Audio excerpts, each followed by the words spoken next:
So intake sorted. Now we can look at these boost pipes. Now, so this gets a bit tricky because we've got one 3-inch inlet on the intercooler and two 2-inch outlets on the turbos. What is traditional is you would just, on a single turbo, you would take that 2-inch outlet, at some point you transition it up to 2.5-inch, and then it enters the intercooler, and 2.5-inch boost pipe work is pretty standard. I'm sure there's been lots of tests done over the time about optimum sizes, volume, flow, all those kinds of things. But what seems to be most common with these twin setups is they keep that 2-inch, merge it together, those two 2-inch pipes, merge them together, and then say 3-inch intercooler. 3-inch intercooler pipe work. So it's just trying to figure out in quite a short space of time how we can merge those two 2-inch pipes together and also make it not a total kind of ball ache to make, really. There's loads of different ways we could do this. I'm kind of been playing around with a few bits of pipe, kind of putting them into position. Again, it's also one of these things where you can have loads of different kinds of diameters, bend angles, loads of bits of silicon, loads of clamps, clips, all that kind of thing, and you've almost never got the one thing you want. You know, you've never got that, that right size thing that's going to get the job done. So we are now at a point where I've kind of had a bit of a look, got a rough idea what I think we're going to do. So now it's a case of starting to cut some bits up and see if it's going to work, basically. So the plan is we're going to have one 2-inch tube at the rear turbo coming into a kind of a reducer section which goes up to the 3-inch, and then as it goes up to that 3-inch we're going to merge that other 2-inch pipe in. So again, we are quite space limited. I mean, we've got two turbo intakes, so if you ignore how long the leg is on here, that will sit somewhere around here, I think, something like that. Ignore that fitting. That's going to sit somewhere around there, and then we're going to have a reducer. This is a 2-inch to 2.5-inch reducer, so not the size we need, but that's going to sit somewhere there, and then we're going to have another 2.5-inch bend, 2.5-inch 90-degree bend, which comes off this turbo and then starts to basically point in here down where this hole is in the chassis leg, or the inner wig. So it's hopefully going to look something, again, quite hard to show until we start cutting some bits up. I've got a rough idea what it's going to look like in my head. So that's going to start to tee in there, and then it'll transition into a,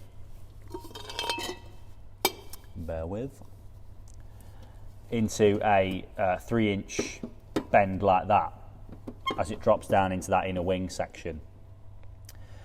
So I've got a rough idea of how it's going to work, and that's just a case of, say, starting to chop some bits up and see if it comes out at all like I want it to.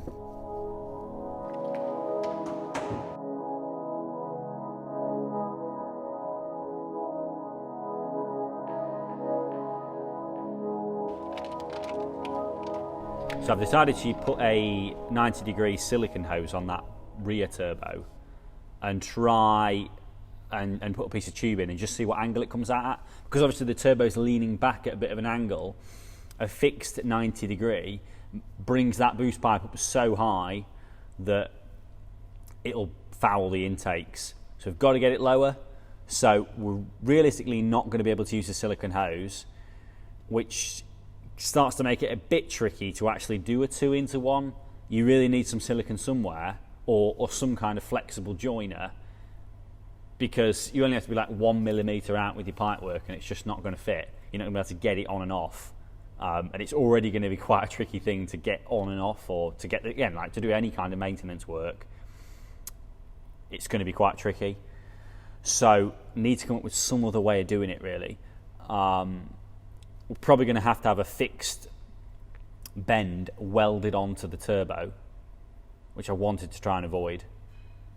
Or at the very worst, a fixed style joiner, so like one of these style boost clamps actually welded onto the turbo and then another bend kind of attached onto that. That way you can keep it really short as well. One of the things with silicon is you need like 2 good areas of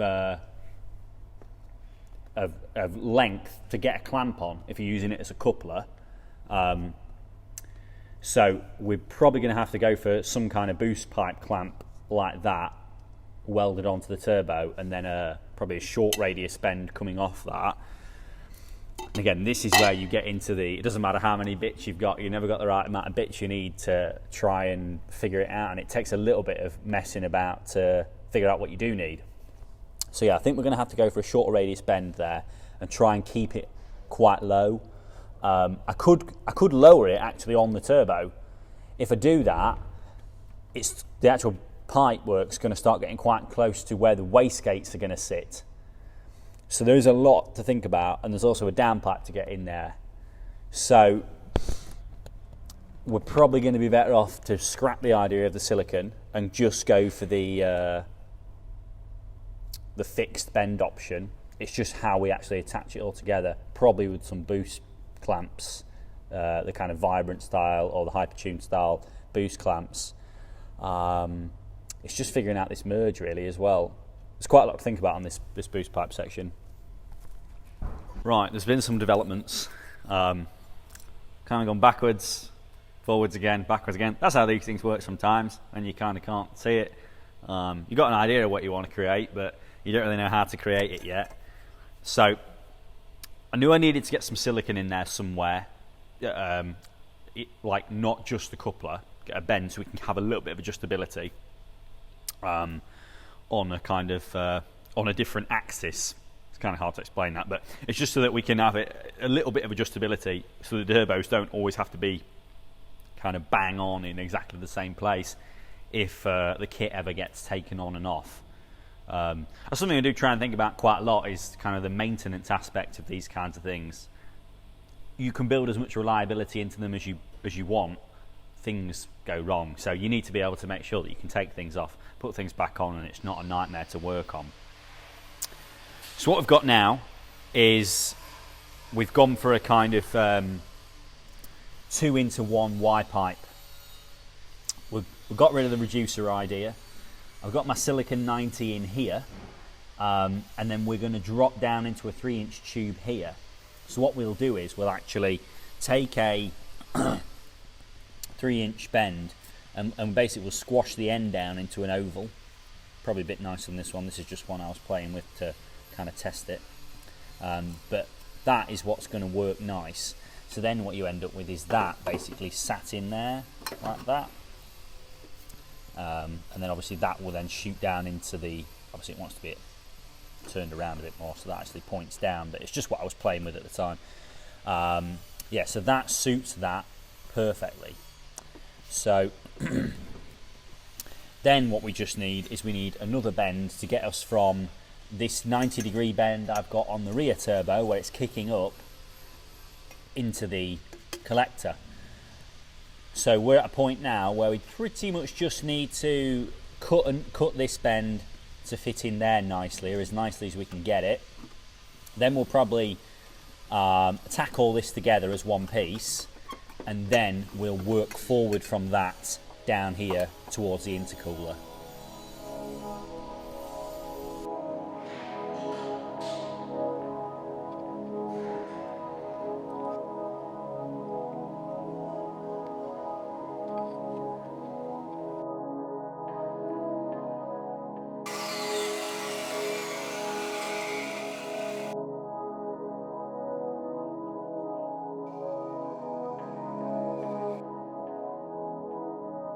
Right, so I've got this bend chopped up to roughly about where it wants to be. So that drops in there now, and it lines up perfectly, the right angle.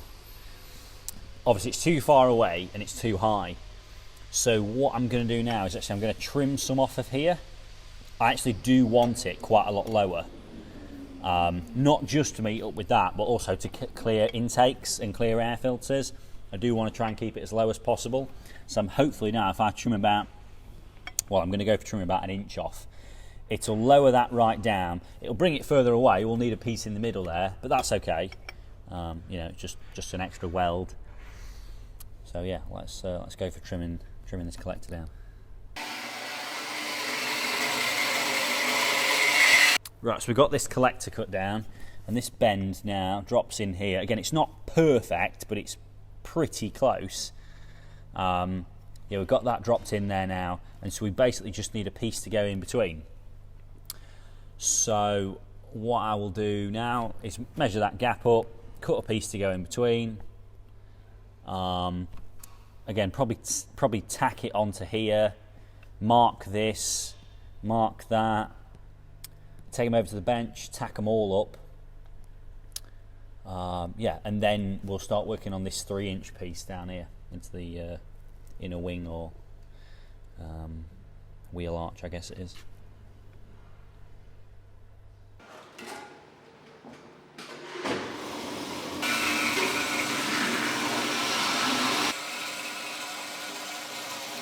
So I just needed a little 1-inch long piece. So with that kind of shoved on the end of there, it's pretty much perfect for lining up onto this collector. So now what we'll do is, I'll probably tack this on there, because it's got 2 clean ends together. Yeah, I'll tack that on there, get these ends cleaned up, get that cleaned up. Yeah, and then weld it all together.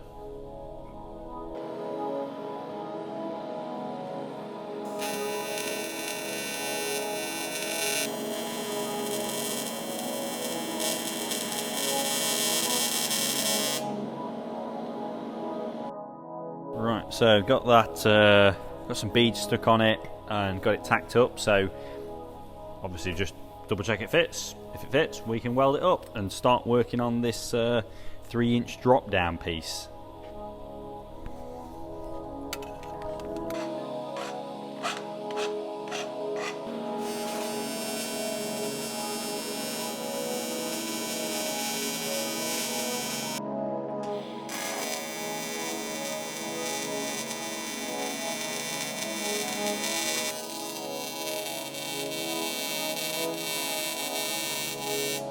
Right, so we've got that all welded up now. Hopefully it still fits, it should do, because it is the same, just now welded. So the easiest way to get this in is to slot it into that back coupler, drop it into this front 90, give it a shove, and it should. He says, there we go. That's in, nice, got some clearance still. So I'm actually going to put some clamps on it this time and get them all tightened up. That way this isn't a kind of moving target for the rest of the boost pipes. So now it's a case of messing around with this squashed piece that we had before. So I actually think this piece I've already cut, or this was just an off-cut piece I just got out of the off-cuts box, really isn't far off. I mean, if I was to just put another piece of 3-inch tube under there. Oh, sorry Sam, just knocked your bumper bar. That fits. I mean, again, it's tight. It's tighter around here than I'd like. I mean, we might be able to chase a little bit of that by the time we've trimmed some of this back. Yeah, we're actually not far off with that. So I think rather than trying to kind of make this again and get it more accurate, we're better off to just use what we've got and try and, make it a bit nicer. So really, at this point, I need to work out what bends we're going to use to get from here down here. We are going to put a new intercooler on it, but for the time being, I'm going to use this intercooler just as a mock-up. So what we'll do is we'll weld up pipework down to here, and then we'll just adapt it after to fit onto whatever intercooler we make. So realistically, the angle of this core, I already worked out, we needed about a 60-degree bend coming off there. What I'm going to do is I've got a 60-degree aluminium bend. I'm going to cut almost all the leg off it, shove a silicon coupler on here, and then we'll see how far away this leg is from lining up with there. It's not going to be bang on, but it should be close enough to work with once we've trimmed this down and got a bit of a better idea what we're working with.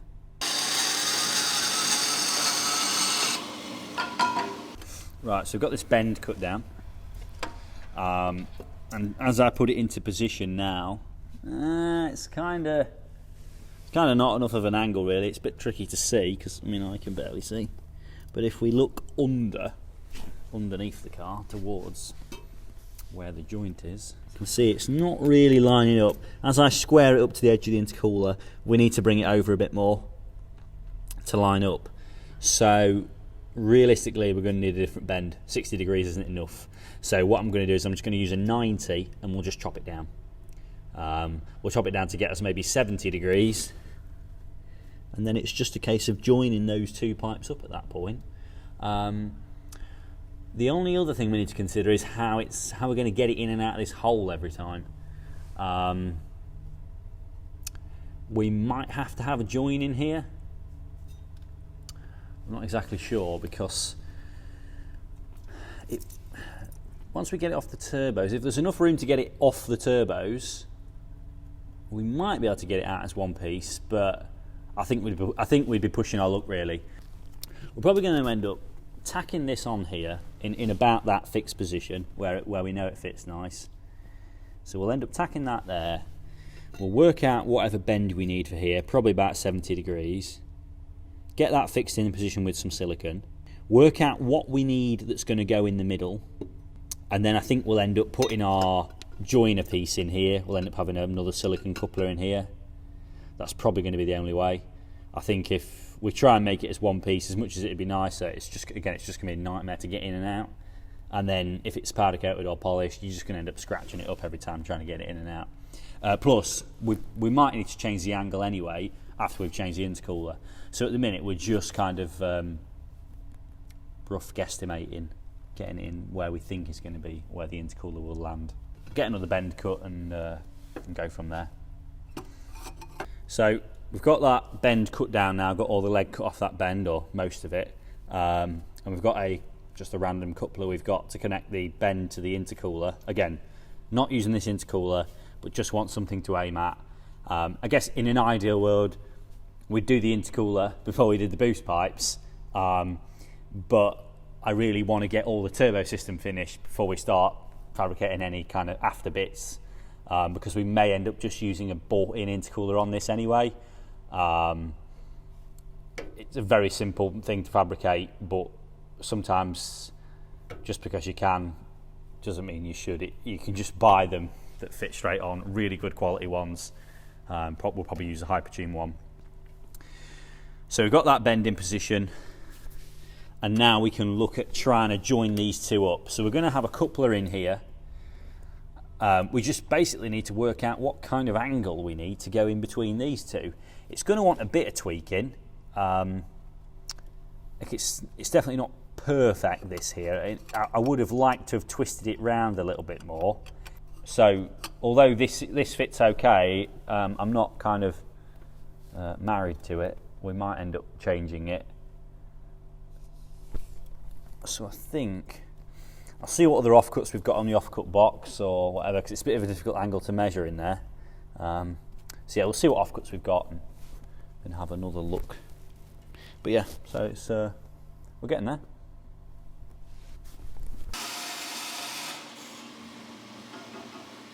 Right, so I've trimmed that off now. That kind of 2 into 1 sections. We've now just got one open kind of oval. And whilst I was in there, I also smoothed off that weld on the inside. Obviously, those kinds of things, yeah, they make a marginal difference, but it's always worth doing it. And I've managed to shape this a little bit more. It's still not perfect. We'll actually be able to kind of manipulate it a little bit as we actually start the welding process. So I'm going to get a couple of tacks on here, try it back on the car again.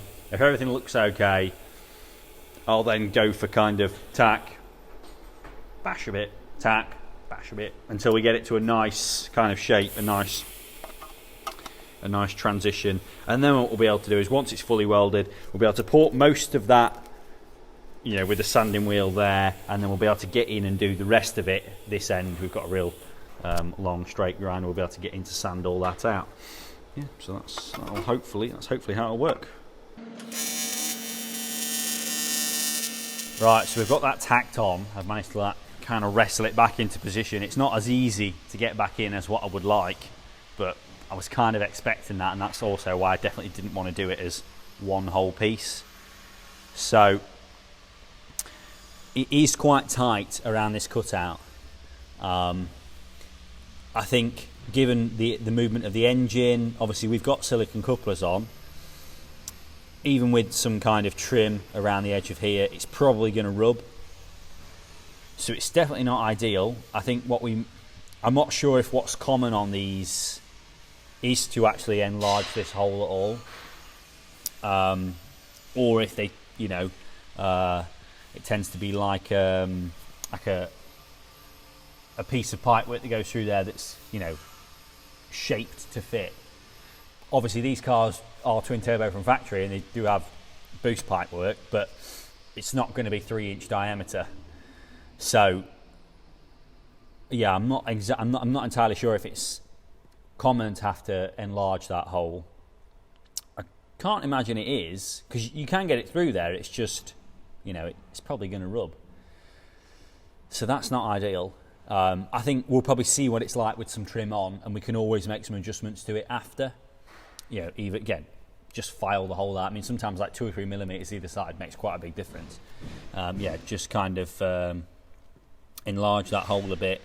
I think depending on how solid the intercooler holds it, because we're probably going to have a silicone hose going between here and this piece of pipework on the other end of the intercooler. But again, we'll come to all that when we actually put the final intercooler in place. So I'm happy enough with it at the minute that we can take this off, weld it all up, port it all out, get it all looking nice. Then it's kind of on to either the intercooler or the downpipes.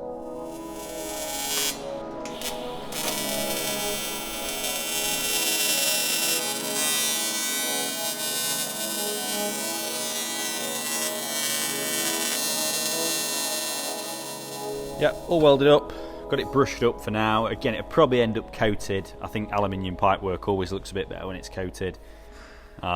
Just because it oxidizes. Bare aluminium always tends to look a bit crap after a while. Obviously we've still got nothing on this end yet, because as and when we finish the intercooler off, we'll decide what we're going to do here. I think we'll probably end up just putting a bead on, and then we'll have a silicone bend down onto that other bend and then into the intercooler. I think that's probably going to be the easiest way of doing it. If we make this too long, it just becomes a nightmare to actually fit it in. We will probably also need to add a bracket onto here, and some takeoffs for the boost control solenoid. But again, these things can be added as kind of final touches on final assembly once you've got everything in place. So yeah, just in case I throw it back on now. It is a bit tricky to get in.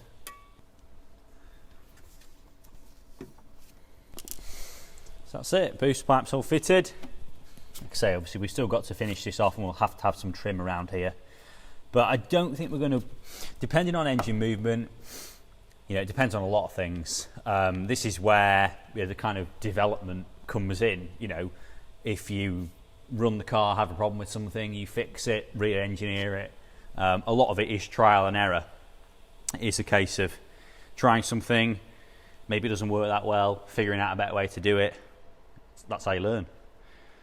So yeah, I'm just going to throw the intakes back on just to get a nice final image. And yeah, we've still got plenty of clearance in here as well. And this is where the bracket that I was talking about is probably going to go. Probably going to go kind of between here and here somewhere. Just stiffen the whole thing up and stop it wobbling around in the engine bay. But yeah, it's looking pretty good. So yeah, time to crack on with the downpipes, I guess. If you like the video, give us a thumbs up and we'll see you next time.